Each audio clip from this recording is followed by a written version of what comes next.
Now, as Craig mentioned, a vigil was held outside Pulse Nightclub this evening where friends, loved ones, and strangers gathered to remember those who lost their lives. New tonight, CBS 13's Steve Large is there, live outside the nightclub with a closer look at the remembrance. Steve?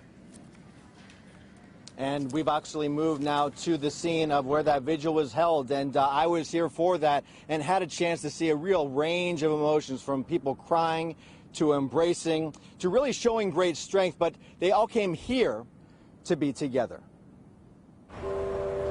A single bell rang for each of the 49 victims who died in Orlando's shooting massacre, as this candlelight vigil crowd of hundreds stood in silence to remember the lives lost. Kirk Dior's friends died in the attack. Unfortunately, they did not make it out of the club last night, and they were pronounced dead at 3 o'clock this morning. Federal investigators are meticulously combing the crime scene inside the Pulse nightclub now that bodies have been removed and victims identified. Marcus Godin was standing next to the shooter inside the club when he opened fire. That face and how he was just looking at us. He was looking at us like we were nothing, like we were pathetic, like we just meant nothing. Godin played dead to survive, then ran out of the club at his first opportunity. It is crazy that we have to live like this, being in fear. The shooter, Omar Mateen's childhood friend, says there was no indication early on that he was capable of this type of violence. So you start to try to piece these things together. Every time I was at his house, his father and his mother were kind, quiet, never angry or aggressive.